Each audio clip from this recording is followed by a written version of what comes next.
Ini pengakuan kami, Tuhan. Kami perlu Kau di dalam menjalani kehidupan kami. Di dalam segala keterbatasan kami, untuk kami boleh memberikan yang terbaik, melakukan yang terbaik bagi Tuhan. Kami butuh Tuhan yang akan terus menuntun kami. Dan biarlah firman yang akan kami renungkan sekali lagi boleh menjadi bagian tuntunan Tuhan dalam hidup kami. Kami boleh mengerti kehendak dan rencana Tuhan dalam hidup kami. Dan biarlah Roh Kudus sendiri yang boleh bekerja, mengurapi hamba-Mu dalam keterbatasannya berkata-kata, bahkan juga memberkati setiap kami semua. Roh yang sama bantu kami untuk mengerti, bahkan melakukan firman. Dalam nama Tuhan Yesus Kristus kami berdoa. Amin. Silakan duduk Bapak Ibu Saudara sekalian.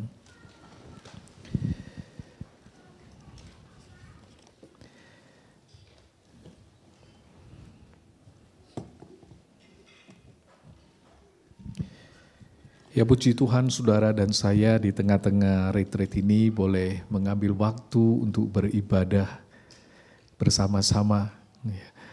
Sekalipun tambah sore, tambah dingin ya.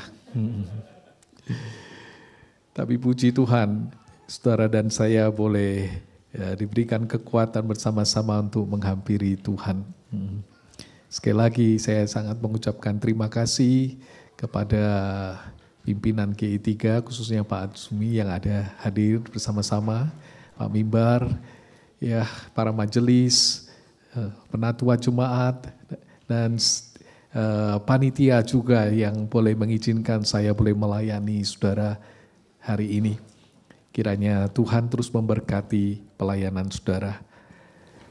Di dalam tema bersatu bergerak, apakah yang diharapkan dari gereja Tuhan di tengah-tengah masa kini dan di dalam segala pergumulan yang ada di hadapan kita. Saudara, mari kita membaca dari Kisah Para Rasul 9 ayat 36 sampai 42.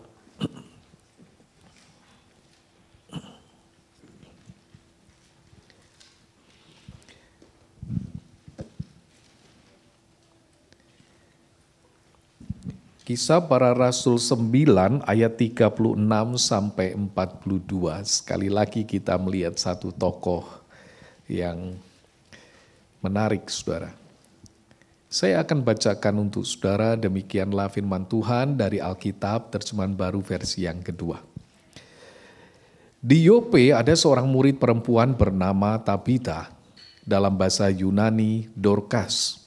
Perempuan itu banyak sekali berbuat baik dan memberi sedekah. Tetapi pada waktu itu ia sakit lalu meninggal, dan setelah dimandikan mayatnya dibaringkan di ruang atas. Lida dekat dengan Yope. Ketika murid-murid mendengar bahwa Petrus ada di Lida, mereka menyuruh 2 orang kepadanya dengan permintaan segeralah datang ke tempat kami. Maka berkemaslah Petrus dan berangkat bersama-sama dengan mereka.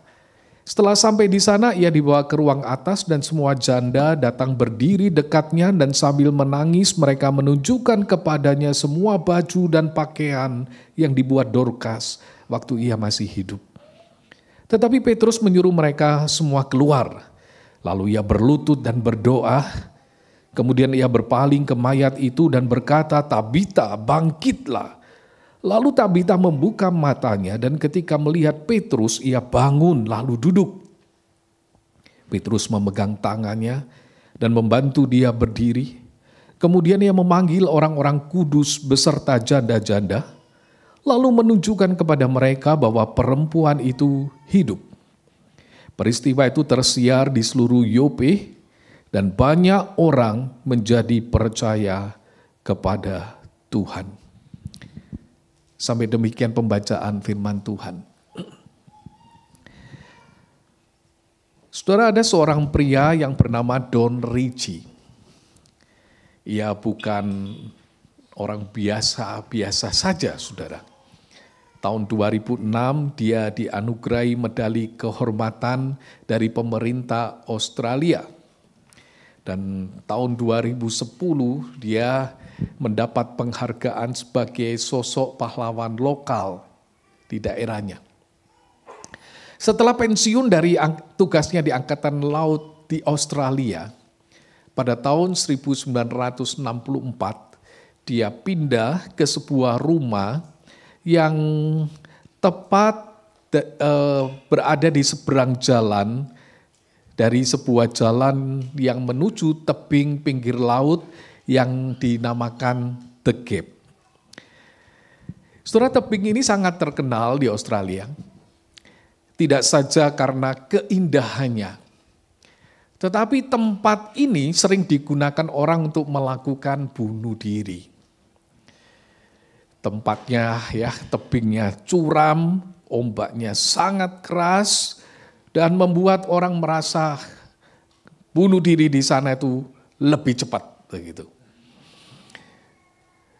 Nah, saudara, dalam sebuah wawancara, Don Ritchie itu pernah mengatakan, butuh waktu singkat untuk saya melihat, saya sadar bahwa banyak orang datang ke sini, ke tebing ini, melihat pemandangan, kemudian hal yang berikutnya yang terjadi adalah saya menemukan mereka menghilang. Nah, saudara, apa yang dilakukan oleh Don ini setelah dia menyadari hal itu? Setiap kali dia bangun pagi, saudara, dia melihat keluar jendela untuk memastikan apakah ada orang yang berdiri di dekat tebing itu. Apakah orang itu menunjukkan gejala kayak resah, seperti orang mungkin jalannya bolak-balik, mukanya tertunduk, seperti banyak pikiran, dan seperti akan bunuh diri. Maka kalau dia melihat orang itu, saudara, dia akan menghampiri orang itu, menyapanya, dengan tersenyum dia berkata, apakah ada yang bisa saya lakukan untuk Anda? Apakah ada yang saya bantu? Kedengarannya, saudara, sederhana. Tapi dicatat trik ini seringkali berhasil. Don kemudian ajak orang itu mampir ke rumahnya yang di dekat tebing itu. Dia ajak ngopi, dia ajak sarapan, dan mereka berbincang-bincang. Dan menariknya, saudara, selama hampir 50 tahun, Don Ritchie ini berhasil menyelamatkan nyawa 160 orang yang hendak terjun dari tebing. Bahkan keluarganya percaya, Don ini, saudara, sudah menyelamatkan hampir 500 orang selama hidupnya. Sehingga, saudara, dia itu kerap dipanggil, disebut Angel of the Gap. The Gap itu nama dari tebing itu. Atau malaikat The Gap. Sang malaikat ini, saudara, berhasil menghentikan orang-orang yang hendak terjun dari tebing itu dengan segala kesederhanaannya. Menjadi seorang malaikat itu, saudara, atau menjadi seorang penyelamat kehidupan, ternyata tidak berarti kita itu harus punya kekuatan super. Menjadi Superman, Batman, Spiderman, permen, macam-macam ya. Tetapi cukup apa, saudara? Melakukan kepedulian dan kebaikan. Perbuatan baik yang kita salurkan pada orang lain itu, saudara, ternyata bisa membangun orang lain, bahkan bisa menyelamatkan hidup orang itu. Tetapi kemudian saya berpikir, saudara, saya pikir-pikir lagi berapa banyak sih jumlah malaikat penolong yang bisa kita lihat, temui di dunia ini. Di dalam pikiran saya, saudara, saya merasa jumlah malaikat penolong kalau dibandingkan jumlah penduduk seluruh dunia itu tidak banyak. Tetapi saya juga menemukan kalau dibandingkan dengan seluruh penduduk dunia, orang jahat itu juga nggak banyak. Terus yang banyak apa, saudara? Yang banyak itu orang yang biasa-biasa saja. Bukan berarti mereka ini orang yang gak baik. Oh, mereka taat bayar pajak. Rajin menabung. Suka traktir teman. Karena pernah ditraktir sebelumnya. Artinya membalas kebaikan orang-orang. Ya. Bisa membalas budi. Orang baiklah. Mencukupi keluarganya. Bekerja dengan baik. Sekolah dengan baik. Hanya satu yang kurang, saudara. Mereka tidak mau ambil pusing dengan kebutuhan orang lain. Tidak mau repot dengan masalah orang lain. Mengapa? Rupanya, saudara, melakukan kebaikan itu kadang sangat bertentangan dengan pikiran atau dengan hati kita. Mengurus masalah sendiri saja itu sudah repot, Pak. Kok mau ngurus masalah orang lain? Cari waktu untuk diri sendiri saja ini susah. Kok mau mikirin berikan waktu bagi orang lain, mengunjungi orang lain, perhatikan kepada orang lain. Di sini, saudara, kita merasakan sebuah pertentangannya. Cuma, saudara, sebagai orang Kristen ternyata Tuhan itu menghendaki kita untuk melakukan perbuatan baik. Mengapa, saudara? Kita itu dipanggil Tuhan, diselamatkan untuk jadi berkat. Bahkan kita itu disiapkan untuk melakukan perbuatan-perbuatan baik. Dan di sini kita lihat di dalam kehidupan Dorcas ini. Ada satu kebenaran yang kita lihat di sini, saudara, bahwa perbuatan baik itu melekat di dalam diri murid. Melekat itu nempel, saudara ya, menjadi bagian hidupnya. Kalau saudara seorang mahasiswa, maka harusnya ada tanda-tanda saudara itu mahasiswa. Misalnya pergi ke kampus kuliah. Atau enggak, kalau enggak gitu misalnya ke kafe, ngafe, tapi ngerjain tugas di kafe. Biasanya kan begitu. Sehingga banyak anak-anak kerja di sana gitu ya. Belajar. Itu tanda-tandanya. Kalau dia ini ngakunya mahasiswa, ke kampus enggak pernah. Ngafe sering, tapi enggak ngerjain tugas. Gitu kan. Atau mungkin dia kemudian nggak pernah belajar, gimana dia menyatakan dirinya sebagai seorang mahasiswa? Nggak bisa. Status seseorang itu menentukan dia harus apa. Dan status orang itu ditentukan dari apa yang dia lakukan. Demikian juga dengan murid Kristus, saudara. Di sana dicatat ada seorang murid perempuan bernama Tabita atau Dorcas. Ada yang punya nama Tabita atau Dorcas di sini? Oh, temannya Tabita atau Dorcas yang banyak di sini ya. Nah, saudara, nama Tabita atau Dorcas ini sekarang dilekatkan dengan sebutan murid. Bahkan dalam perjanjian baru, saudara, hanya Dorcas yang disebut dengan murid perempuan. Ini menunjukkan bahwa Dorcas itu adalah orang Kristen tentu saja. Ia adalah bagian dari jemaat gereja mula-mula. Dan menariknya sebagai seorang murid, dia dicatat di Alkitab, dikenal oleh banyak orang, bukan karena kepandaian dia berbicara, bukan karena dia pandai berapologetika, bukan karena pengetahuannya yang luar biasa tentang Alkitab. Tetapi saudara, dicatat dengan begitu rupa. Bukan karena perkataannya, tetapi karena perbuatan-perbuatannya. Dicatat di sana, saudara, perempuan ini banyak sekali berbuat baik. Dorcas itu melakukan perbuatan baik. Paulus itu memberikan gambaran tentang perbuatan-perbuatan baik yang biasa dilakukan oleh perempuan-perempuan pada zaman itu, seperti mengasuh anak, memberi tumpangan, membasuh kaki saudara-saudara seiman, menolong orang yang hidup di dalam kesesakan. Itulah para perempuan yang ditulis bisa mereka lakukan di dalam perbuatan baik itu.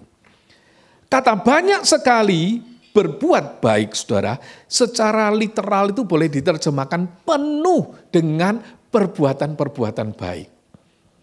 Ini menunjukkan bahwa perbuatan-perbuatan baiknya itu wujud dari karakternya.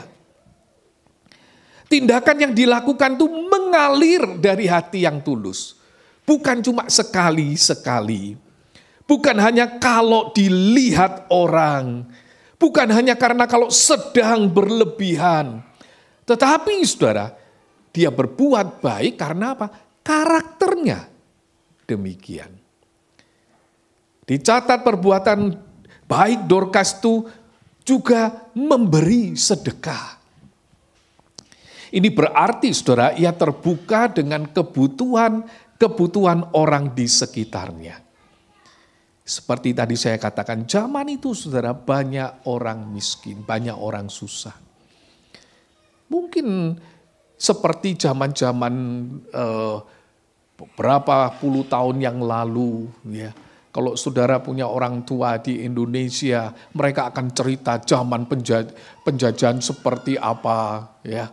Betapa susahnya zaman setelah merdeka tahun 45, tahun 60-an, itu susah sekali. Kenapa? Memang saudara pada zaman-zaman awal itu tentu tidak banyak orang yang bisa punya harta banyak. Demikian juga pada zaman Dorcas apalagi, zaman gereja mula-mula. Dan kalau kita perhatikan, gereja pada zaman permulaan itu adalah gereja yang memperhatikan kebutuhan orang-orang. Sampai saudara, bayangkan dicatat di Kisah Para Rasul ketika jemaat itu bertambah banyak. Para rasul kemudian melihat, kok ada jemaat-jemaat miskin yang tidak terlayani? Kok ada janda-janda yang tidak terlayani? Apa yang mereka lakukan? Langsung saudara, mereka bikin sidang sinode. Kemudian mengutus 7 orang untuk melayani orang-orang miskin. Artinya apa saudara? Gereja mula-mula itu memiliki hati yang peduli. Jemaat mula-mula itu enggak egois. Dan apa yang mereka lakukan itu dirasakan oleh orang-orang sekitarnya. Dan tidak bisa terlupakan saudara adalah itu bukan hanya muncul di dalam program gereja. Tetapi di dalam diri anggota gereja. Jemaat-jemaat Tuhan. Salah satunya siapa? Dorcas. Saudara, mengapa sih Allah itu menghendaki murid yang menyatakan kebaikan? Mengapa Allah itu menghendaki gerejanya itu, saudara, menyatakan kebaikan? Sebab pada dasarnya, saudara, Allah kita itu adalah Allah yang memiliki hati yang peduli dengan orang-orang yang membutuhkan pertolongan. Itu Allah kita. Mazmur 68 ayat 5 menyatakan, Allah itu bapa bagi anak yatim, pelindung bagi para janda. Itu hati Tuhan. Kalau saudara baca hukum-hukum perjanjian lama itu saudara, maka saudara akan melihat bagaimana Tuhan itu melindungi orang miskin, melindungi orang asing, melindungi kaum yang lemah. Kenapa? Hati Tuhan. Dan di dalam Injil kita melihat Yesus itu saudara, hatinya tergerak oleh belas kasihan. Sampai-sampai dia mikirin ketika banyak orang-orang jemaatnya datang saudara, ngikut dia ke gunung. Sampai mereka itu kehabisan makanan. Yesus itu saudara, sementara panitianya Tidak peduli orang makan atau tidak. Saudara bersyukur panitia di retreat ini baik, peduli dengan saudara makan apa enggak gitu ya. Tapi waktu Yesus itu retreat di bukit itu saudara, para murid enggak peduli orang itu makan atau enggak. Maka apa yang dikatakan oleh Yesus, sudah 3 hari mereka mengikuti aku, mereka enggak punya makanan. Aku tidak mau menyuruh mereka pulang dengan lapar, nanti mereka pingsan. Oh saudara, itu hati Tuhan. Ketika muridnya tidak bisa melakukan apa-apa, dia mengubah 5 roti 2 ikan memberi makan mereka. Itu hati Tuhan. Dan kalau kita itu berkata saya itu murid Tuhan, dan saya itu berkata ia adalah Bapa saya, Bapa itu saudara pingin anak-anaknya mirip dia, bukan? Sampai-sampai ia menjadi menebus kita, supaya kita itu jadi seperti Kristus. Itu yang Tuhan pingin, dan itu ditandai apa? Dengan perbuatan yang baik. Itu wajar saudara. Orang tua itu pengen anak-anaknya itu mirip dia. Coba saudara kalau misalnya ada papa mama gitu ya, baru punya anak gitu ya. Nah terus saudara kunjungi. Maka saudara akan lihat anaknya yang masih baru lahir. Saudara bilang, aduh hidungnya mirip mamanya. Mamanya seneng saudara. Gitu ya. Aduh telinganya mirip papanya. Papanya juga seneng sekalipun cuma kupingnya aja saudara ya. Tetapi yang paling menyakitkan itu apa? Kalau ada orang lihat ngunjungi, ini anakmu kok gak mirip siapa-siapa ya? Kata-kata itu menusuk hati saudara. Orang tua itu pingin anaknya itu mirip dia. Itu yang dinantikan Tuhan saudara. Tanda-tanda murid Kristus adalah memiliki hati seperti hati Tuhan. Dan yang kita lihat di sini apa? Menyatakan kepedulian, kebaikan. Dan itu yang dinantikan dari kita, saudara. Yang kedua, saudara. Di sini kita melihat perbuatan baik itu ternyata tidak hanya menunjukkan karakter kita. Status kita sebagai seorang murid. Tetapi itu bisa membuat Allah dimuliakan. Kitab Kisah Para Rasul ini menceritakan perkembangan gereja pada masa-masa awal. Lukas penulis kitab ini menunjukkan bahwa gereja itu menjadi besar, jemaat itu semakin banyak, tidak hanya dibangun berdasarkan khotbah para rasul. Tidak hanya berdasarkan pengajaran-pengajaran para rasul saja, tetapi saudara, juga melalui cara hidup jemaatnya. Perbuatan baik mereka di tengah-tengah jemaat yang saling mengasihi, saling memperhatikan, peduli dengan kebutuhan orang, itu saudara menjadi kesaksian yang hidup, menjadi sarana penginjilan yang efektif. Dan dalam perikop ini saudara disorot lebih dekat tentang apa yang dilakukan. Yaitu apa? Tindakan Dorcas ini. Tindakan kasih Dorcas ini saudara, ternyata menjadi pembuka jalan bagi tersebarnya Injil.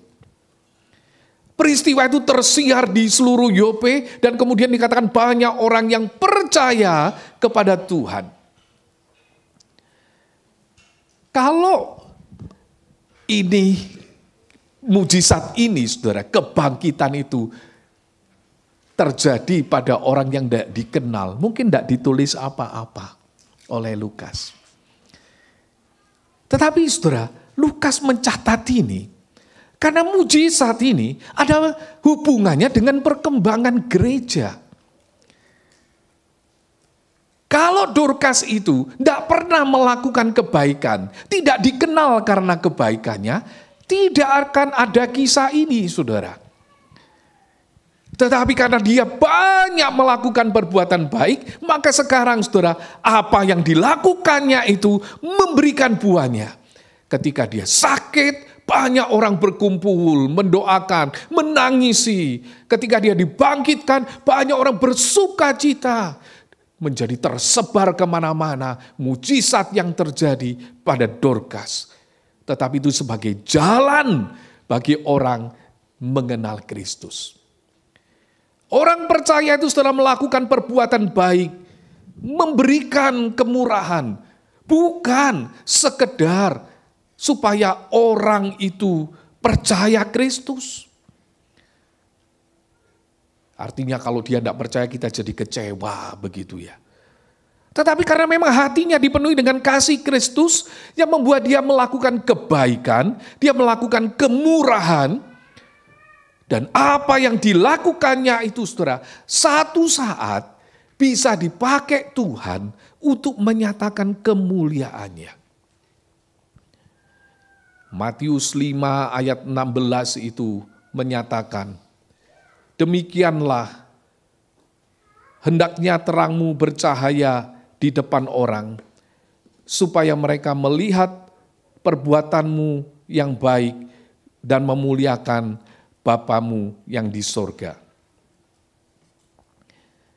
Karena itu saudara, di dalam diri seorang murid, Allah itu mengerjakan sebuah karya yang besar. Tidak saja membuat orang itu diselamatkan, tetapi juga mempersiapkan orang itu untuk menyatakan diri Allah kepada dunia melalui perbuatan-perbuatannya. Efesus katakan kita ini buatan Allah. Diciptakan dalam Kristus Yesus untuk melakukan pekerjaan yang baik itu. Ia mau supaya kita hidup di dalamnya. Bahkan Allah itu memberikan rohnya kepada kita. Mereka yang menerima Kristus itu dikatakan dimeteraikan oleh Roh Kudus. Dan Roh Kudus itu hadir dalam kehidupan orang percaya. Dan kehadirannya bersama dengan firman yang kita konsumsi, saudara, itu membangun pertumbuhan rohani kita, mengembangkan karakter yang ada di dalam diri kita, sampai kita menghasilkan buah roh itu, saudara, di dalam hidup kita. Ada kasih di sana, ada kemurahan, kebaikan yang muncul. Tetapi mengapa seringkali hal itu tidak muncul di dalam kehidupan kita? Mengapa seringkali gerejanya sibuk dengan aktivitasnya sendiri tanpa peduli dengan sekitarnya, saudara? Paulus mencatat, karena kita yang hidup oleh roh ini, saudara, tidak dipimpin oleh roh. Kita sibuk apa? Melihat diri kita sendiri, sampai kita tidak peduli kehendak Tuhan, kita nggak peduli dengan orang-orang di sekitar kita. Panggilan menjadi murid itu, saudara, adalah panggilan untuk melakukan kebaikan dan kemurahan sebagaimana Kristus. Panggilan untuk jadi murid itu adalah panggilan untuk peduli kepada orang-orang di sekitarnya. Kalau kita memikirkan bagaimana gereja itu bisa bertumbuh, saudara, percayalah, kekuatan saudara sebagai pribadi-pribadi yang menyatakan Kristus melalui kebaikan saudara, itu tidak percuma. Saya sudah sering melihat kesaksian-kesaksian bagaimana orang itu bisa percaya kepada Tuhan karena kebaikan orang Kristen. Dan saya melihat, saudara, kehidupan saudara di sini itu adalah menjadi satu kehidupan yang sedang Tuhan persiapkan. Kalau saudara perhatikan, seperti tadi saya katakan, Alkitab itu banyak berbicara Allah yang melindungi mereka yang lemah. Dan yang sering disebut sebagai mereka yang lemah, tidak berdaya itu apa, saudara? Orang asing. Berulang kali Alkitab mencatat orang asing itu sebagai pribadi yang lemah, tidak berdaya, membutuhkan pertolongan. Dan saudara pernah merasakan itu ketika berada di tempat ini, bukan? Mengapa kita tidak memikirkan melakukan sesuatu untuk memperhatikan kebutuhan mereka, peduli kepada mereka yang baru datang. Salah satunya. Dan mereka yang mungkin harus bergumul di tengah-tengah masyarakat yang tidak mudah.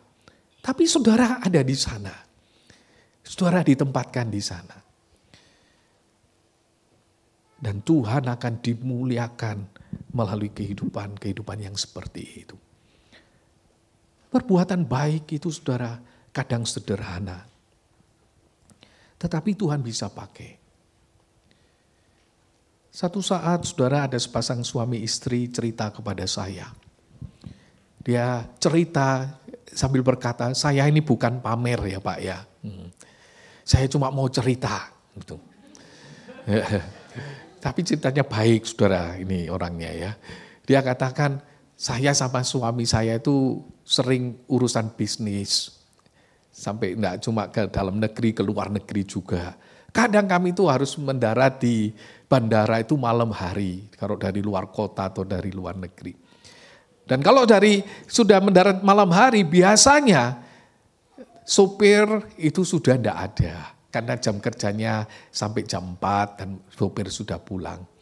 Dan kami enggak mau merepotkan, supir harus jemput kami katanya. Mending kami naik taksi aja. Dan tiap kali naik taksi, kami merasa kami perlu berbagi, katanya. Jadi saya kasih uang lebih, ya, lebihnya itu lumayan, gitu ya. Bahkan mungkin bisa 2-3 kali lipat dari harga taksi itu, biaya taksi itu, misalnya. Nah mereka sering lakukan itu, saudara. Ya mereka kasih, ya sudah kemudian supir itu jalan ngantar mereka. Sampai satu malam, mereka cerita. Ada supir yang menghantar mereka dan mereka kasih, saudara. Supir itu sedikit terkejut karena lebih banyak uangnya. Dan dia berkata itu untuk Bapak. Nah supir itu bilang terima kasih. Dan dia kemudian mengantar suami istri ini ke rumahnya. Sampai di depan rumah, supir itu kemudian berkata kepada rekan saya ini. Bapak, Ibu, saya mau ngomong sebentar. Oh iya, ada apa katanya. Saya sangat berterima kasih untuk pemberian Bapak sama Ibu. Saya sedang bingung karena saya itu tidak bisa membayar uang buku untuk sekolah anak saya. Pemberian Bapak sama Ibu ini menolong saya untuk membayarnya. Nah ketika menyampaikan cerita ini saudara, rekan saya itu berkata, kami nggak tahu sopir ini Kristen apa enggak. Cuma kok sempat mengatakan puji Tuhan katanya. Perbuatan baik yang dilakukan secara konsisten, dia nggak mengharapkan macam-macam saudara. Tetapi pada satu saat, pada satu titik, ternyata ada orang yang pas, yang boleh melihat berkat Tuhan di dalam kehidupannya melalui orang ini. Kadang saudara, perbuatan kita itu bisa jadi seperti tangan Tuhan bagi seseorang. Kepedulian kita itu seperti kepedulian Tuhan ke dia. Pemberian kita itu saudara seperti pemeliharaan Tuhan di dalam kehidupan orang itu. Mungkin dia mengucapkan terima kasih kepada saudara satu kali. Tapi tidak henti-hentinya dia bersyukur kepada Tuhan. Perbuatan baik itu saudara ternyata bisa membawa Tuhan itu dimuliakan. Minggu lalu saudara saya pelayanan ke Pekanbaru. Dan seorang rekan bercerita tentang satu sekolah yang ada di Sumatera. Nah satu saat saudara ada seorang hamba Tuhan yang melayani di sekolah ini. Di sebuah sekolah. Dan ketika dia keluar, dia terkejut saudara. Kok melihat ada anak duduk-duduk dekat sekolah, tidak sekolah. Maka hamba Tuhan ini langsung deketi anak itu dan berkata, kamu ngapain duduk-duduk di sini? Kok nggak sekolah aja? Anak itu berkata, saya tidak punya biaya untuk sekolah, orang tua saya tidak mampu. Mendengar itu saudara hamba Tuhan ini kemudian, tidak, kamu harus sekolah. Sekolah aja di tempat kami. Itu sekolah Kristen saudara. Tidak usah bayar. Dia datengin rumah orang tuanya, saudara, ajak anak ini untuk bersekolah di sana. Dan anak ini bisa bersekolah. Dia bertumbuh menjadi orang yang sukses, menjadi orang yang berhasil di dalam pekerjaannya, dan dia sekarang sebagai pengurus yayasan dari sekolah itu. Ia memuliakan Tuhan, saudara. Ia menjadi anak Tuhan yang baik. Dia merasakan apa? Pertolongan Tuhan lewat orang-orang itu. Bagaimana saudara dengan kita sebagai pengikut Kristus? Apakah kita itu terbuka untuk kebutuhan orang-orang di sekitar kita? Atau kita sibuk dengan urusan kita sendiri? Saya tahu saudara, kadang kita juga berada dalam keadaan yang penuh dengan masalah, kesulitan. Tetapi tahukah saudara, masalah atau kesulitan itu akan selalu jadi bagian kita. Masalah atau kesulitan itu saudara, kita diemin, itu juga kita repotin, pikirin terus tiap hari, belum tentu terselesaikan. Tetapi saudara dan saya diajak untuk kita itu tidak hanya melihat diri kita sendiri, tapi belajar melihat pergumulan orang-orang yang ada di sekitar kita. Mungkin ada orang-orang yang butuh dukungan dana dari kita. Mungkin bukan masalah uang, tapi butuh telinga kita. Mungkin butuh perhatian kita, topangan kita, penghiburan kita. Apalagi saudara di tengah-tengah situasi yang tidak mudah yang terjadi di tengah-tengah dunia ini, bahkan masyarakat kita. Dibutuhkan orang-orang yang bisa berani bertindak aktif untuk melakukan kebaikan. Allah itu ingin memakai saudara dan saya itu jadi kepanjangan tangannya. Bila orang-orang di sekitar kita itu boleh merasakan tangan Tuhan melalui tangan kita. Perhatian Tuhan melalui perhatian kita. Kasih Tuhan melalui kasih kita. Dan saya yakin pekerjaan yang kita lakukan dengan tekun akan membangun gereja Tuhan. Baik saudara melakukan bersama-sama dengan program gereja yang dirancang, tentu itu baik. Melakukan secara bersama-sama. Tetapi ingat, Tuhan taruh saudara pada tempatnya masing-masing. Dan ketika saudara dipanggil jadi murid Tuhan, saudara harusnya punya hati seperti hati Tuhan. Dan terbuka dengan sekitar kita. Mulailah saudara, cobalah. Nanti saudara akan melihat bagaimana itu bekerja. Dan saya yakin gereja Tuhan itu akan ditumbuhkan jikalau murid-murid Kristus itu nampak melakukan pekerjaan Kristus, memiliki hati Kristus yang punya kepedulian terhadap mereka yang membutuhkan. Gereja Tuhan akan dikembangkan, nama Tuhan akan dipermuliakan. Amin.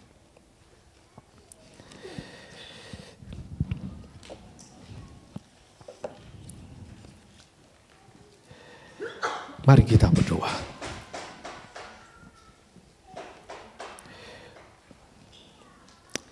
Roh Kudus, tolonglah kami. Bantulah kami. Untuk kami juga boleh melihat apa yang Tuhan lihat merasakan yang Tuhan rasakan. Dan sekali lagi pakai setiap kami di dalam keterbatasan kami masing-masing. Supaya kami boleh menyatakan kebaikan Tuhan kepada orang yang kami layani, kepada mereka di mana kami bekerja, kepada teman-teman yang kami punya. Dan supaya melaluinya nama Tuhan juga akan dipermuliakan. Berkatilah gereja ini ya Tuhan. Gereja yang Tuhan pakai untuk menampung jemaat dari Indonesia ini.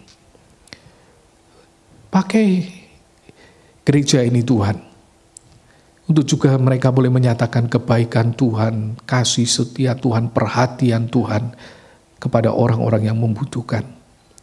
Sebab untuk itulah gereja ini hadir.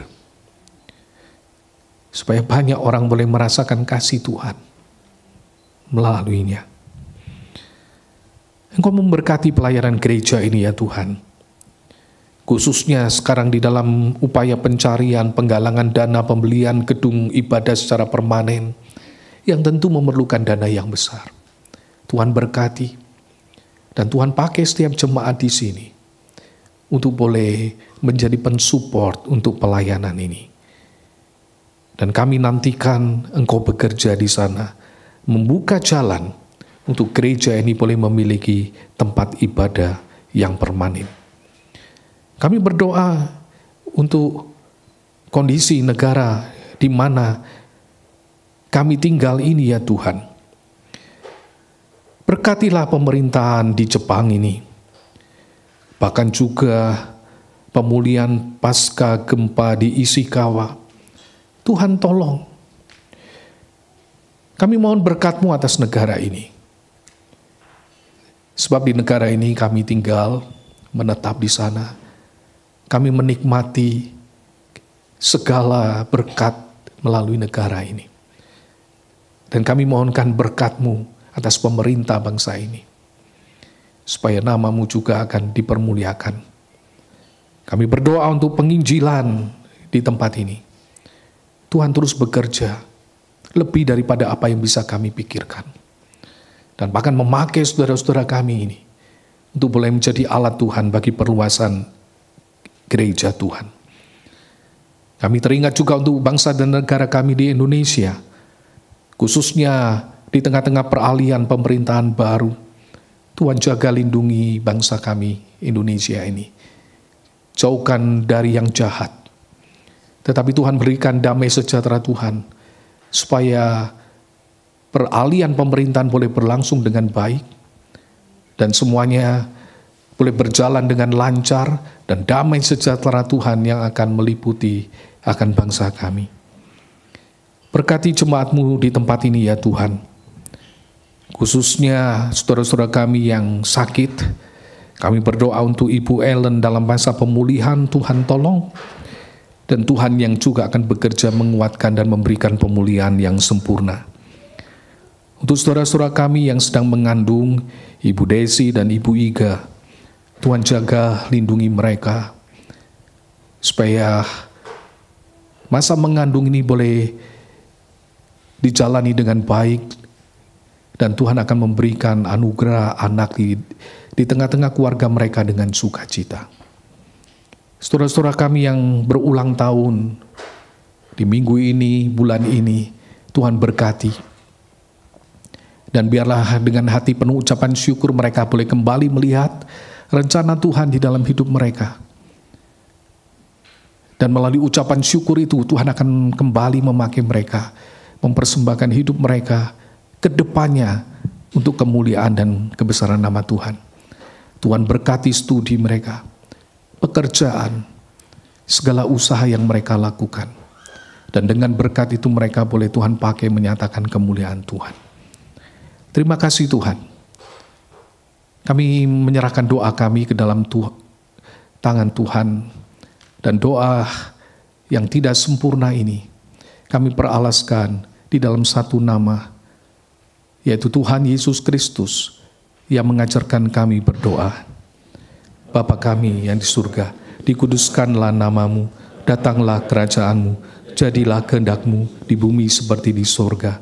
Berilah kami pada hari ini makanan kami yang secukupnya, dan ampunilah kami akan kesalahan kami, seperti kami juga mengampuni orang yang bersalah kepada kami.